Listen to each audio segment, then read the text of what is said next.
الحمد لله نحمده ونصلي ونسلم على رسوله الكريم أما بعد فيقول الله سبحانه وتعالى في القرآن الكريم أعوذ بالله من الشيطان الرجيم بسم الله الرحمن الرحيم ألم نجعل له عينين ولسانا وشفتين وهديناه النجدين فلاقتحم العقبة وما أدراك ما العقبة فك رقبة أو إطعام في يوم ذي مسغبة يتيما ذا مقربة أو مسكينا ذا متربة صدق الله العظيم. عن عبد الله بن عمرو بن العاص رضي الله تعالى عنهما أنه قال: جاء رجل النبي صلى الله عليه وسلم فقال: أي الإسلام خير؟ فقال: تطعم الطعام وتقرأ السلام على من تعرف ومن لا تعرف أو كما قال صلى الله عليه وسلم. புகழ் அனைத்தும் அல்லாஹ் சுப்ஹானஹு வ தஆலா ஒருவனுக்கே உரித்தாகும். ஸலாத்தும் சலாமும் இறுதி நபி முஹம்மது ஸல்லல்லாஹு அலைஹி வஸல்லம் அவர்கள் மீதும், அன்னாரின் வாழ்க்கை வழிமுறைகளை அணுவணுவாக எடுத்து நடந்து உலகத்தில் அல்லாஹுடைய ரிதாவை, திருப்தியை, சந்தோஷத்தை அடைந்து கொண்ட சஹாபாக்கள், தாபிஊங்கள், தபவு தாபிஈன்கள், முஸ்லிம்கள், மூமின்கள் அனைவர்கள் மீதும் உண்டாவதாக.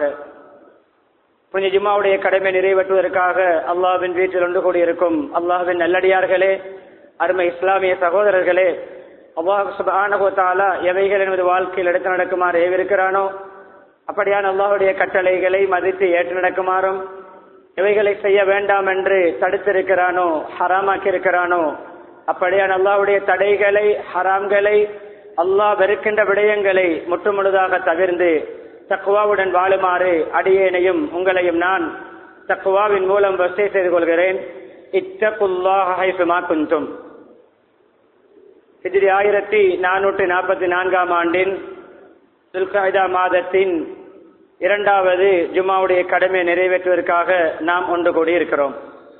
அன்பானவர்களே, நான் ஆரம்பத்திலே சொல்லிக் கொள்கிறேன், ஹுத்துபாவை, ஜும்மாவை மதிக்க வேண்டும். மிம்பருக்கு கத்தீப் ஏற முன்னரே சிலர் இந்த இடத்தில் இல்லை, தூங்கிக் கொண்டிருக்கிறோம். மன்னிக்க வேண்டும், இதை நான் சொல்லித்தான் ஆகுவேன். யார் என்ன நினைத்தாலும் பரவாயில்லை, நான் சொல்லுவேன். இது ஹுத்துபாவையோ ஜும்மாவுடைய தினத்தையோ அல்லாஹ்வுடைய அந்த மாளிகையோ அவமதிக்கின்ற செயல். எனவே யாருமே தூங்க வேண்டாம். ஆரம்பத்திலே சொல்லிக் கொள்கிறேன். இதற்கு பின்னாலும் நீங்கள் தூங்குவதாக இருந்தால் உங்களுடைய விருப்பம்.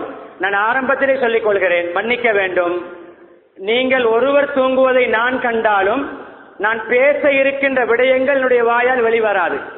எனக்கு தடுமாற்றம் ஏற்படும், எனக்கும் சோர்வு வரும், சோம்பேறித்தனம் வரும், தூக்கம் வரும் மிம்பரில். இதை பழக்கமாக கொண்டவர்கள் இத்தோடு அந்த பழக்கத்துக்கு முற்றுப்புள்ளி வையுங்கள். பணிவாக கண்டிப்பாக சொல்லி முடித்து விட்டேன். எனக்கு விளங்குவதற்கு யாரும் தூங்கி என்னுடைய பேச இருக்கின்ற தலைப்பை குழப்பிவிட வேண்டாம்.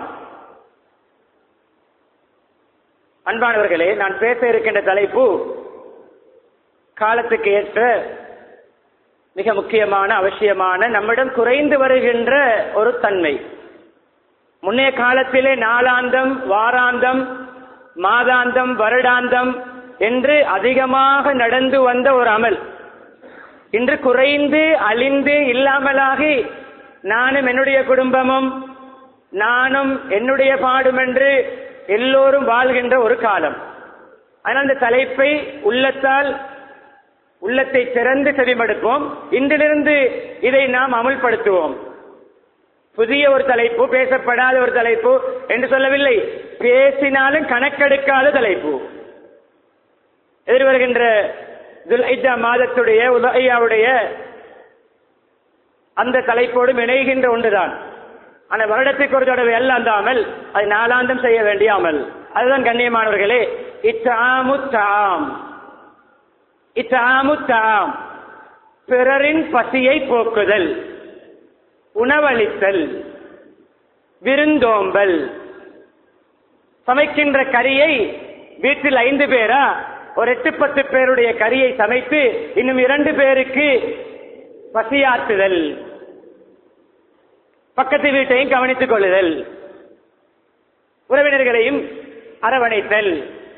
இத்ஆமுத்தாம் உணவளித்தல், இந்த வார்த்தையை நீங்கள் மனதிலே பதிய வையுங்கள். இத்ஆமுத்தாம், தாம் என்றால் உணவு, இத்ஆம் என்றால் உணவை இன்னும் ஒருவருக்கு வழங்குதல், அளித்தல், உணவூட்டுதல்.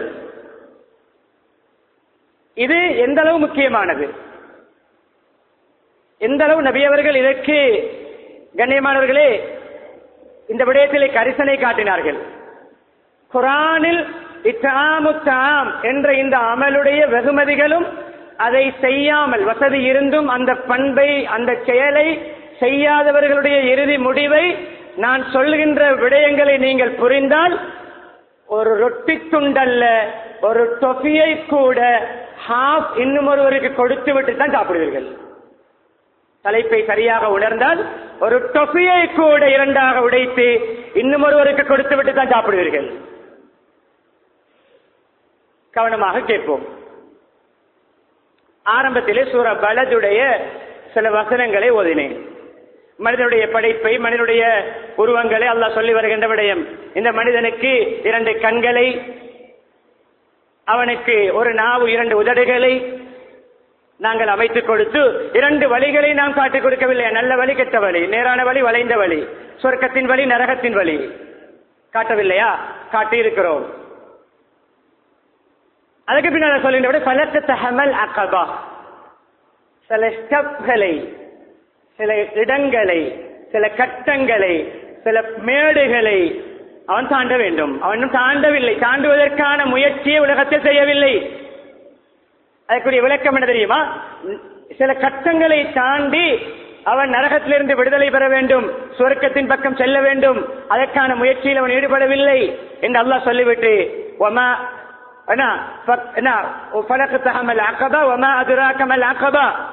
அகபா என்றால் என்னவென்று தெரியுமா? அதை தாண்டுவது எப்படி என்று தெரியுமா? தாண்டி சொர்க்கம் போவது எப்படி தெரியுமா என்று சொல்லிவிட்டு அல்லாஹ் சொல்லுவது ஃபக்கு ரகபா, அடிமைகளை உரிமையிடுவது. முன்னே காலத்தில் அடிமைத்தனம் இருந்தது. அடிமைகளை உரிமையிடுகின்ற அமல் மிக முக்கியமான அமலாக சொல்லப்பட்டிருக்கிறது. ஃபக்கு ரகபா அவ் இத்ஆமுன் ஃபீ யௌமின் ஸீ மஸ்கபா. கஷ்டமான அந்த ஆயத் இப்பொழுது இந்த காலத்தில் பொருந்துகிறது. நவீன யுகத்தில் இப்பொழுது பொருந்துகிறது. அது ஓதப்பட்டது பாலைவன காலம், அது இறங்கியது, அது இலைகளையும் குலைகளையும் சாப்பிடுகின்ற காலம். அப்படிப்பட்ட ஒரு காலம் உலகத்தில் தற்காலத்தில் நடக்கிறது. பசியின் காரணமாக உறவுக்காரர் ஒருவருடைய தோட்டத்திலே ஒரு தேங்காயை எடுத்ததற்காக சிறைவாசம் அனுபவிக்கின்ற அளவுக்கு ஏழைகளுடைய நிலை சென்ற காலம், வழக்கு போட்ட காலம், ஒரு பிளாக்காய்க்காக வேண்டி வழக்கு கிழித்த காலம், கேவலமான நவீன காலத்தில் வாழ்கிறோம். ஏழைகளுடைய பசி, பஞ்சகாலம், வறுமை காலம், பொருளாதார நெருக்கடி உள்ள காலம், சாப்பிடுவதற்கு வக்கில்லாத வழியில்லாத காலம். இந்த காலத்திலே உணவளிப்பது அந்த அந்த கட்டத்தை தாண்டி சொர்க்கத்துக்கு அனுப்பும்.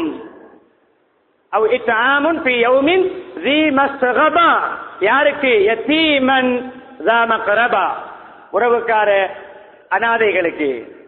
ஏன் தெரியுமா அது அப்படி சொல்கிறான்? இன்று அனாதைகளுக்கு எங்காவது அநியாயம் நடக்கிறது என்றால் அந்த அநியாயத்தை செய்பவர்கள் உறவு முறைகள். அனாதையுடைய மனது உடைக்கப்படுகிறது என்றால் உடைப்பது யாரும் இல்லை, உறவுக்காரர்கள். பிறர் அனாதைகளுக்கு செலவழிக்கிறார்கள், உறவில்லாதவர்கள். பிறர் அனாதை இல்லங்களை நடத்துகிறார்கள். ஆனால் வீட்டுக்குள் இருக்கின்ற அனாதையை மனதுடைத்து கண்ணியமான வீட்டுக்குள்ளே அளவைத்து அவருடைய சொத்துக்களையும் அனுபவித்துக் கொண்டு, சிறிய வயதில் அவருடைய தந்தை மரணித்து விட்டார், அவருடைய தந்தையுடைய வீட்டிலே இருந்து கொண்டு அவருடைய சொத்துக்களை திண்டு கொண்டு அவருடைய மனதை உடைத்துக் கொண்டிருக்கின்ற மிக பயங்கரமான ஒரு காலத்திலே வாழ்கிறோம். அதுதான் உறவுக்கார அனாதைகளுக்கு உணவளிப்பது மிக முக்கியமாக. ஏன் தெரியுமா? அடுத்த விளக்கம், அனாதைகளை பராமரிக்க வேண்டியவர்கள் உறவுக்காரர்கள் என்பதை அல்லாஹ் சொல்கிறான். அவ் மிஸ்கீனன் ஸா மத்ரபா, மத்ரபா என்றால் சுராப், மண் கவ்வுகின்ற மிஸ்கீனுக்கு உணவளிப்பது. சாப்பாடு வசதி இல்லாமல் குப்பை தொட்டியிலே வீசப்படுகின்ற அந்த உணவை கொண்டு போய் சாப்பிடுகின்ற, அந்த மண்ணோடு பிறந்த உணவை சாப்பிடுகின்ற, அந்த மரத்திலிருந்து மண்ணிலே விழுந்து வெடித்த மாங்காயை சாப்பிடுகின்ற, அந்த ஈரப்பிலாக்காய் மரத்திலிருந்து கீழே விழுந்து மண்ணோடு ஒட்டிய ஈரப்பிலாக்காயை சாப்பிட்டு தன்னுடைய ஜீவனோபாயத்தை நடத்துகின்ற அந்த மிஸ்கீன்களுக்கு உணவளிப்பது நரகத்திலிருந்து சொர்க்கத்துக்கு அனுப்பும். அந்த தடையை தாண்ட வைக்கும். அல் அகபாவை தாண்டுகின்ற அமல்கள், அது அத்தோடு முடிகிறது. பின்னர் தொடர்கிறது. விடயம் இவ்வளவுதான், நான் பேச வந்த விடயம். இது குர்ஆனிலே உணவளிப்பது நரக விடுதலைக்கு காரணம். ஆத்திக்னா மினன் நார், ஆத்திக்னி மினன் நார். ரமதானுடைய கடைசி பத்திலே கத்தியவர்கள் உணவளிக்காவிட்டால் அந்த துஆ கபூலாகாது. பசி போக்காவிட்டால் அந்த துஆ கபூலாகாது. பசி போக்குவது நரக விடுதலை. அடுத்தது கண்ணியமானவர்களே, குர்ஆனிலே அல்லாஹ் சொல்கின்றவருடையதான் பெருமாள் சூரா முத்தஸிர் நினைக்கிறேன். மா சலக்கக்கும் ஃபீ சக்கர், நரகவாதிகளை சக்கர் என்ற கொடிய நரகத்துக்கு அல்லாஹ் அனுப்பிவிட்டு ஒரு கேள்வி கேட்பானாம். மா சலக்கக்கும் ஃபீ சக்கர், மலக்குமார்களே அல்லாஹ் கேட்பான், சக்கரிலே உங்களை நுழைவித்தது எது? சக்கர் என்ற இந்த நரகத்துக்குள் உங்களை என்சராக்கியது எது? சொல்கின்ற காரணங்களை பாருங்கள்.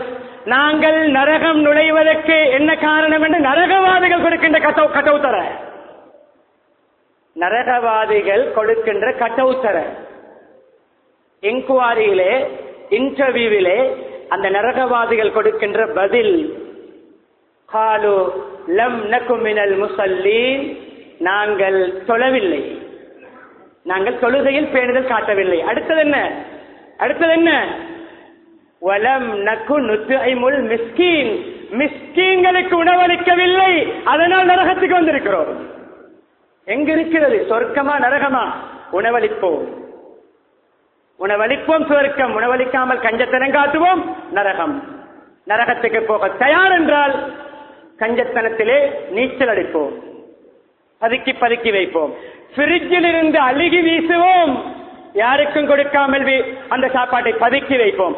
பிரிட்ஜிலே கண்ணியமானவர்களே அழுகி வீசிய எத்தனை மரக்கறிகள், அழுகி வீசிய எத்தனை மாமிசங்கள், மீன்கள், பிரிட்ஜிலிருந்து அழுகி வீசிய எத்தனை கறிகள், பிரிட்ஜிலிருந்து பழுதாகி நாயும் சாப்பிட முடியாமல், மன்னிக்க வேண்டும், நாய் கூட நுகர்ந்து பார்த்துவிட்டு தின்னாமல் திரும்பி சென்ற எத்தனை உணவுகள் குப்பை தொட்டியில் பிரிட்ஜிலே அழுகியது. யாருடைய வயிற்றுக்காவல் சென்றிருந்தால் சுவர்க்கம், நரக விடுதலை. இதுதான் என்னுடைய தலைப்பு. வலம் நகு நுத்இமுல் மிஸ்கீன், ஏழைகளுக்கு உணவளிக்கவில்லை, நரகம் வந்திருக்கிறோம்.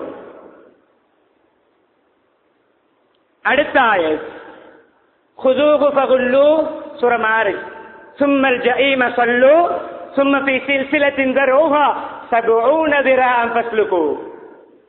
புடித்து மாஞ்ச் போட்டு தூக்கி வீசுங்கள் இவனை நரகத்திலே, 70 முழ சங்கிலியிலே கட்டுங்கள். யாருக்கு? நரகவாதிக்கு.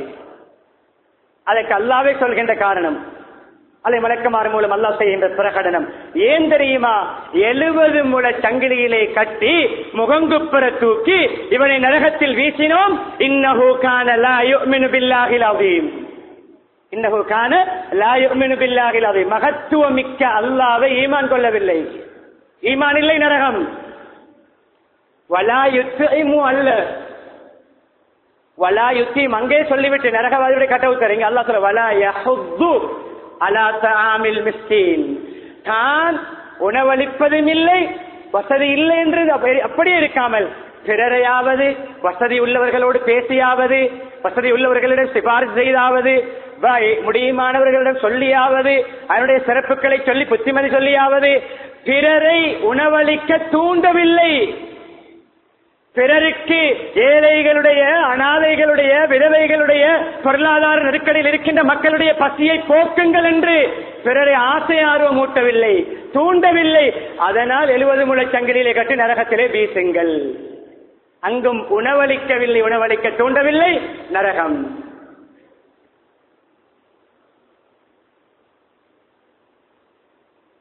ஏராளமான ஆயத்துகள் இருக்கின்றன. 3 சூறாக்களிலே வந்த குர்ஆன் வசனங்களை விளங்கப்படுத்தினேன். சாராம்சம் என்ன தெரியுமா? உணவளித்தால் சொர்க்கம், கஞ்சத்தனம் காட்டி பதுக்கி வைத்து தானும் சாப்பிடுவதில்லை, பிறர் சாப்பிடாத அளவு அழுகி வெந்து நாசமாகி பழுதாகி வீசுகிறோம் என்றால் நரகம். அன்பானவர்களே, ஹதீஸ் என்ன? இத்தகின்னார் வலௌ பிஷிக்கி தம்ரா, வலௌ பிதம்ரா அல்ல, வலௌ பிஷிக்கி தம்ரா. நரக நெருப்பை விட்டு உங்களை காத்துக் கொள்ளுங்கள்.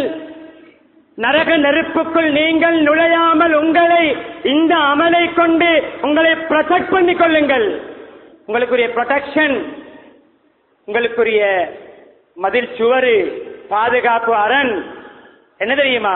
பிஷிக்கு தம்ரா, ஈச்சம் பழத்தின் ஒரு துண்டு. அது ஹாஃபாக இருக்கலாம், அது கோட்டை 3 ஒரு பகுதியாக இருக்கலாம். கண்ணியமானே, அது காவாசியாக இருக்கலாம், அது 1/3 இருக்கலாம், 2/3 இருக்கலாம், அது 3/3 இருக்கலாம், 4 1, 3 1, 2 1. காவாசியோ அரைவாசியோ ஷிக்கென்றால் ஒரு துண்டு. வடவுபிஷிக்கு சம்பிரா, ஒரு ஈத்தம்பள துண்டையாவது பிறருடைய பசிக்காக கொடுத்து நரக நெருப்பை விட்டு உங்களை தற்காத்துக் கொள்ளுங்கள். ஹதீஸ். அன்பானவர்களே, மக்காவுடைய ஆரம்ப தாவா பிரச்சாரம், அல்லாஹ் ஒருவன், இஸ்லாம் தான் உண்மையான மார்க்கம் என்று சொல்லுகின்ற அந்த கால பகுதியிலே அம்ர் இப்னு அபஸா ரலியல்லாஹு அன்ஹு வருகிறார்கள். வந்து கேட்கிறார்கள்.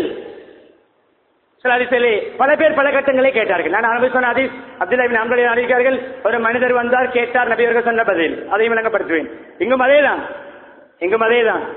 அம்ர் இப்னு அபஸா, மக்காவுடைய ஆரம்ப காலம், மக்காவுடைய ஆரம்ப காலம் பிரச்சார பணியிலே நபி அவர்கள் இஸ்லாம் என்றால் என்னவென்று வரைவிலக்கணம் வியாக்கியானம் சொன்ன அந்த வரைவிலக்கணத்தை பாருங்கள். இஸ்லாம் என்றால் என்னவென்று வரைவிலக்கணம் சொன்னார்கள், தாரீஃப் செய்தார்கள். என்ன தெரியுமா? வந்து கேட்டார்கள், இஸ்லாம் என்றால் என்ன?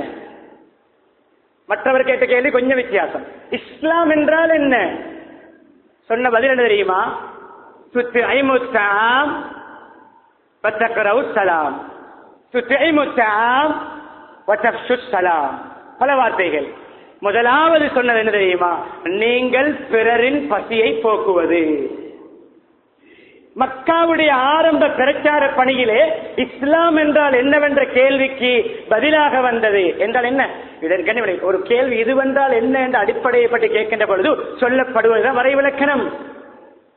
விஞ்ஞான கலை என்றால் என்ன, கணிதவியல் என்றால் என்ன என்று கேட்டால் அங்கு பதிலாக வரும் வரைவிலக்கணம். இஸ்லாம் என்றால் என்னவென்று மக்காவுடைய ஆரம்ப காலத்தில் நபியவர்கள் செய்த வரைவிலக்கணம் பிறருக்கு உணவளிப்பது, சலாமை பரப்புவது. சரி, அதே போன்று 13 வருடங்களுக்கு பின்னால் மதீனாவுக்கு வருகிறார்கள், ஹிஜ்ரத் வருகிறார்கள். ஹிஜ்ரத் வந்து நபியவர்களை பற்றி மக்காவில் இருக்கும் பொழுது யூத மத குருமார்கள், அதே போன்று கிறிஸ்தவ மத குருமார்கள் நபியவர்களை எல்லாம் படித்து சந்திக்க வேண்டும், அவரை பார்க்க வேண்டும், அவரை அடையாளம் காண வேண்டும், ஆராய வேண்டும் என்று எதிர்பார்த்திருக்கின்ற காலம். அப்துல்லா இப்னு சலாம் அல்ல அப்துல்லா இப்னு சல்லாம், அவர் யார் தெரியுமா? ஒரு யூத மத குரு. அவர் நபியர்கள் வந்துவிட்டார் என்று கேள்விப்பட்டவுடன் அவர் சென்றார். அவர்கள் சொல்கிறார்கள், நான் முதலாவது இஸ்லாத்துக்கு வரவில்லை, ஒரு யூதனாக, யூத மதகுருவாக நபியவர்களை காண்கிறார்.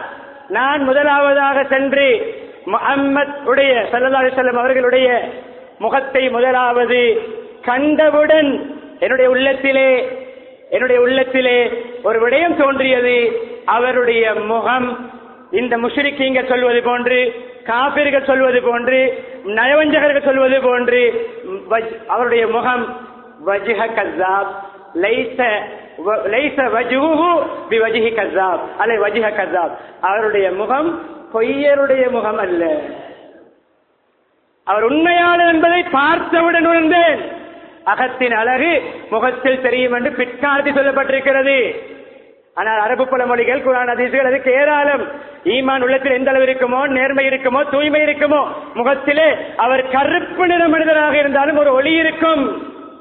உள்ள மூத்தையாக இருந்தால், நயவஞ்சகமாக இருந்தால், கலப்படமாக இருந்தால், வஞ்சகமாக இருந்தால், அவர் வெண்ணிற மனிதராக இருந்தாலும் முகத்திலே ஒரு இருட்டு இருக்கும். இதான் யதார்த்தம். அதை புரிபவர்கள் புரிவார்கள். அவர் சொன்னார், பொய்யருடைய முகம் அல்ல. சரி, இது கண்டவுடன் சொன்ன அடையாளம். அவருடைய பேச்சில் நான் முதலாவது செவிமடுத்தது தெரியுமா? அவர் பேசிய முதலாவது பிரசங்கம், முதலாவது புத்திமதி, முதலாவது பயான், முதலாவது தாவத், மதீனாவுக்கு வந்தவுடன் செய்த முதல் புத்திமதி விளக்கத்திலே அவர் பாவித்த வசனங்கள், அவரிடமிருந்து நான் செவியேற்ற முதல் வசனங்கள் தெரியுமா? ஐயுஹன்னாஸ் அத்இமுத்தா, மக்களே உணவளியுங்கள், பசிபோக்குங்கள், பிறருடைய பசியை ஆற்றுங்கள், பிறர் வயிற்று நிறையுங்கள். அவர் பேசிய யார் சொல்கின்ற நபிகளை பற்றி கொடுக்கின்ற ஸ்டேட்மெண்ட், அறிக்கை, சமூகத்துக்கு ஒரு அறிக்கை சமர்ப்பிக்கிறார், ஸ்டேட்மெண்ட் வெளியாக்குகிறார். யார் தெரியுமா? யூத மத குரு. எப்படிப்பட்ட யூதர்கள்? உங்களுக்கு பரம விரோதிகள் யூதர்கள் என்று அல்லாஹ்வே சொல்கின்ற யூதர்கள். அடுத்ததுதான் அஸ்ஸலாம், அதிகமா பரவலாக சலாம் சொல்லுங்கள். வஸிலுல் அர்ஹாம், இனபந்துக்களை சேர்ந்து நடவுங்கள். சல்லு பில்லைல் வன்னாசு நியாம், இரவிலே மக்கள் எல்லாம் தூங்குகின்ற பொழுது தஹஜ்ஜுத் தொழுங்கள், இராவணக்கம் புரியுங்கள். தத்குலுல் ஜன்னத பிஸலாம், நிம்மதியாக, சந்தோஷமாக, சாந்தியாக, மன அமைதியோடு சொர்க்கம் நுழைவீர்கள். முதலாவது அவர்களுடைய நாவிலிருந்து நான் கேட்ட பேச்சு உணவளியுங்கள். அதற்கு பின்னால் அவரும் யூத மதகுருவாக மரணிக்கவில்லை, ரலியல்லாஹு அன்ஹுவாக மாறி மரணித்தார். அன்பானவர்களே, இதுதான் இஸ்லாம். தலைப்பு விளங்கி இருக்கும். உணவளிப்பது எந்த அளவு முக்கியம். சொர்க்கம் வேண்டுமா உணவளிப்போம், நரகம் வேண்டுமா நாம் மாத்திரம் வயிறு புடைப்போம். இதுதான் சாராம்சம். அன்பானவர்களே, ஏராளமான ஹதீசுகள், ஏராளமான குர்ஆன் வசனங்கள் இருக்கின்றன. இப்பொழுது நான் நம்முடைய சமகாலத்திலே மக்கள் படுகின்ற கஷ்டங்கள், சிரமங்கள் நான் சொல்லி நீங்கள் தேவையில்லை. நான் சொல்லி நீங்கள் இன்று எல்லோருமே தன்னுடைய வீட்டில் இருக்கின்றவர்களுக்கே ஏற்கனவே 1 கிலோ இறைச்சி வாங்கியவர்கள் அரை கிலோ வாங்குகின்ற காலம். மீனா, கோழியா, இறைச்சியா, எது விலை குறைவென்று பார்த்து வாங்குகின்ற காலம். மீன் மார்க்கெட்டுக்கு போனாலும் எந்த மீன் விலை குறைவென்று பார்த்து வாங்குகின்ற காலம். மரக்கறி மார்க்கெட்டுக்கு போனாலும் மரக்கறிகளிலே எந்த மரக்கறி விலை குறைவென்று பார்த்து வாங்குகின்ற காலம். கண்ணியமானவர்களே, எல்லா பொருட்களிலும் விலை குறைந்ததை தேடி தேடி வாங்கி தன்னுடைய குடும்பத்துக்கு கொடுக்கின்ற காலம். இந்த காலத்தில் செலவழிக்கின்ற செலவுதான் சுவர்க்கத்தின் கதவை திறக்கும். நிறைய இருக்கின்ற பொழுது செலவழிக்கின்ற செலவை விட இல்லாத பொழுது செலவழிக்கின்ற செலவுக்கு சிறப்புகள் அதிகம். அதற்கு ஒரு நிகழ்வையும் ஒரு குர்ஆன் வசனத்தை சொல்லி என்னுடைய பிரதானமான சில முக்கியமான விடயங்களை சொல்லி முடிக்க நெருங்கி விட்டேன். இந்த குர்ஆன் வசனங்களை ஓதி இந்த 70 முழ சங்கிலி அல்லது இந்த ஃபலகத் அஹமல் அக்கபாவுடைய இந்த குர்ஆன் வசனத்தை எல்லாம் இறங்கி கேட்டவுடன் அபூ தர்தா ரலியல்லாஹு அன்ஹு தன்னுடைய மனைவி உம்மு தர்தா ரலியல்லாஹு அன்ஹாவிடம் வந்து மனைவியிடம் சொன்னார்களாம், அன்பு மனைவியே, அல்லாஹ் நரகத்திலே சில பானைகள் எந்த நேரமும் கொதித்துக் கொண்டிருப்பது போன்று மராஜில்களை, அந்த கொதிக்கின்ற அண்டான்னு சொல்லுவோமே, கஞ்சி காய்ச்சுகின்ற அண்டா, இந்த அண்டா போன்று பெரிய அண்டாக்களை, பானைகளை நரகத்திலே மூட்டிக்கொண்டே இருப்பான். நெருப்பு மூட்டப்பட்டு கொண்டே இருக்கும். அந்த நெருப்பிலிருந்து நாங்கள் பாதுகாப்பு அடைவதற்கு நாங்கள் ஈமானை கொண்டு அரைவாசி பாதுகாத்துக் கொண்டோம். இன்னும் ஹாஃப் இருக்கிறது. அது எதனால் தெரியுமா? அந்த நெருப்பிலிருந்து பாதுகாக்கலாம், நரகத்திலிருந்து தப்பித்துக் கொள்ளலாம். இந்த ஆயத்தில் இன்னஹு கான லா யுமினு பில்லாஹில் அஸீம் வலா யஅது அலா தஆமில் மிஸ்கீன் என்ற 2 குர்ஆன் வசனங்களுக்கும் மனைவிக்கு தஃப்சீர் விளக்கத்தை நபியருடன் படித்ததை வீட்டிலே தாலீம் நடக்கிறது. வீட்டு தாலீம், வீட்டிலே நபியவருடைய மஸ்ஜிதிலே படித்தது, கேட்டது எல்லாவற்றையும் நாம் நம்மோடு வைத்துக் கொள்ளக்கூடாது. வீட்டிலே மனைவி மக்களுக்கு பகிர வேண்டும். வீட்டிலே நாளாந்தம் கல்வி போதனை நடக்க வேண்டும். அமல்களுடைய சிறப்புகள் பேசப்பட வேண்டும். சஹாபாக்களுடைய வரலாறுகள் வாசிக்கப்பட வேண்டும் என்பதற்கு சிறந்த உறுதிமிக்க சான்று வீட்டு தாலீம். வீட்டிலே மக்களுக்கு மார்க்கத்தை படித்துக் கொடுக்கின்ற சபை. என்ன தெரியுமா மனைவியே? ஹுவ்வி அலா தஆமில் மிஸ்கீன், நீ ஏழைகளுக்கு உணவளித்து பிறரையும் உணவளிக்க தூண்டு. ஏன் தெரியுமா? நரகத்திலே அல்லாஹ் அனுப்பிவிட்டு அல்லாஹ் சொல்கின்ற காரணம் ஏன் தெரியுமா? இவர்களை நரகத்துக்கு அனுப்பினேன், ஈமான் இல்லை, இஸ்லாம் இல்லை, ஈமானும் இல்லை, உணவளிப்பதும் இல்லை. எனவே ஈமானை கொண்டு 50% அரைவாசி நரகத்தை விட்டு பாதுகாத்துக் கொண்டோம். மற்ற உணவளிப்பது, உணவளிக்க தூண்டுவது. எனவே உணவளிப்பதில் பக்குவமாக இரு. இந்த குடும்பம் தான் விளக்கை அணைத்து விட்டு விருந்தாளிக்கு உணவளித்த குடும்பம். தம்பதிகள் எப்படி? நபியுடைய விருந்தாளி உணவளிக்க யார் தயார்? நான் தயார். அபூ தர்தா ரலியல்லாஹு நான் தயார். கொண்டு போனார்கள். வீட்டிலே போய் மனைவியிடம் இரவு சாப்பாடு ஏதாவது இருக்கிறதா? நபியோருடைய விருந்தாளி ஒருவை கூட்டி வந்திருக்கிறேன். மனைவியிடம் மெல்ல சொல்லி கேட்டார்கள். மனைவி சொன்னார்கள், எங்களுக்கு போக நாங்கள் இன்று பட்டினிதான், நாங்கள் இன்று பட்டினி. பிள்ளைகளுக்கு ஊட்ட வேண்டிய தீட்ட வேண்டிய உணவு தான் இருக்கிறது, பிள்ளைகளுக்குரிய உணவு தான் இருக்கிறது. பரவாயில்லையப்பா, நபியோருடைய விருந்தாளி கூட்டி வந்து விட்டேன், வெறும் வயிற்றோடு அனுப்பக்கூடாது, நீ அதை வைத்து விடு, வைத்து விட்டு நானும் சேர்ந்து அமர்வேன். நீ வந்து என்ன செய்ய தெரியுமா? அவர் பிள்ளைகளுடைய உணவு அவருக்கு விளங்கிவிடும் அல்லவா? பிள்ளைகளுக்கே போதுமோ தெரியாது என்றெல்லாம் யோசிப்பார். நீ வந்து விளக்கை சரிதலில் கூட்டி குறைப்பது கொண்டு லாம்பை நூத்து விடு, சுவிட்ச் ஆஃப் பண்ணி விடு, கரண்ட் இல்லாத காலம் அணைத்து விடு, அவர் எல்லாவற்றையும் சாப்பிடு, நான் சாப்பிடுவது கொண்டு எக்ஸிங் காட்டுகிறேன். அப்படி வந்தார், உணவை வைத்தார், லாம்பை அணைத்தார். விருந்தாளி முழு ரொட்டியை இருட்டிலே சாப்பிட்டு முடித்து விட்டார். அவருடைய பிளேட்டில் இருந்த ரொட்டிகளை எல்லாம் காலையிலே மஸ்ஜிதுக்கு போகிறார்கள். நபியவர்கள் கேட்டார்கள், என்னப்பா உங்களுடைய விருந்தாளி அந்த மாதிரி கவனிச்சிருக்கிறீங்களே, அந்த மாதிரி விருந்து பிரசாரம் கொடுத்திருக்கிறீங்களே, என்ன அப்படி விசேஷமான என்ன சாப்பாடு கொடுத்தீர்கள்? அப்படி ஹைஃபை சாப்பாடு என்று நபியவர்கள் நினைத்து விட்டார்கள். இப்படி விசேஷமாக கவனித்திருக்கிறீர்களே, என்ன யார் சொல்ல? எங்களுடைய வீட்டுக்கு நடந்தது உங்களுக்கு எப்படி தெரியும்? ஏன் இப்படி கேட்கிறீர்கள்? எங்களுடைய உணவு அல்ல, பிள்ளைகளுக்குரிய உணவை தான் கொடுத்தோம், இதுதான் சம்பவம். ஏன் யார் சொல்லல அப்படி கேட்கிறீர்கள்? இல்லை, உங்களுடைய இந்த விருந்தை புகழ்ந்து குர்ஆன் வசனம் இறங்கி இருக்கிறது. பிள்ளைகளுக்கான உணவை கூட விருந்தாளிக்கு இஹ்லாஸோடு கொடுக்கும் பொழுது அல்லாஹ்வுடைய ரஹ்மத்தை தட்டும். தனக்கு பசி, பட்டினி, வறுமை, தனக்கு பொருளாதார நெருக்கடி இருந்தும் பிறரின் பசியை போக்குகிறார்கள், பிறரின் தேவையை முற்படுத்துகிறார்கள். அல்-இஹ்சார், இதுதான் கண்ணியமானவர்களே பிறரின் தேவையை முற்படுத்துவது. உதுஹியாவும் அதுதான், குர்பானியும் அதுதான்.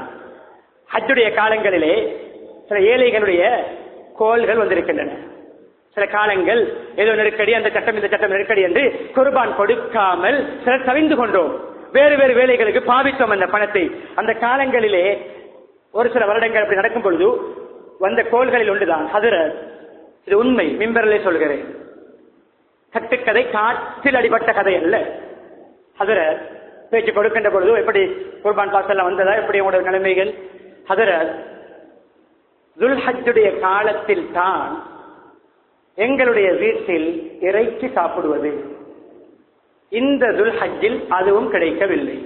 இது சொல்வது சோமாலியா, சூடான், எத்தியோப்பியாவுடைய சம்பவம் அல்ல, ஸ்ரீலங்காவுடைய சம்பவம், அதிலும் தலைநகரம் கொழும்புடைய சம்பவம். இதே போதும் மனுஷத்தன்மை உள்ளவருடைய மனதை தொட. இப்படி எத்தனை ஏழைகள் வருடத்தில் 2-3 தினங்கள் தான் சில ஏழைகள் மாமிசத்துக்கு என்ன ருசி என்று தெரியும். ஒரு அரபு பழமொழி இருக்கிறது, யஹ்சபுல் மம்தூர் அன்ன குல்லன் முத்திர். மழை யாருக்கு பொழிகிறதோ, எந்த ஊருக்கு மழை பொழிகிறதோ அவர் நினைக்கிறாராம் முழு உலகத்துக்கும் என்னுடைய ஊரை போன்று மழை பொழிந்து கொண்டுதான் இருக்கிறது என்று. நல்ல கறி, நல்ல சாப்பாடு, ஒவ்வொரு நாள் 2-3 கறிகள், மாஷா அல்லாஹ், ஃப்ரிட்ஜிலே ஒரு மாதத்துக்கு தேவையான மாமிசம், மீன், முட்டை, மரக்கறி, பழங்கள் என்றெல்லாம் சேமித்து வைத்திருக்கின்ற எல்லோரும் நினைக்கிறோம். நமக்கு தெரியுமா எத்தனையோ ஏழைகளுடைய வீட்டில் ஃப்ரிட்ஜ் போக கரண்டே இல்லை என்று? ஃப்ரிட்ஜ் பக்கம் இருக்கட்டும், கரண்டே இல்லை என்று தெரியுமா?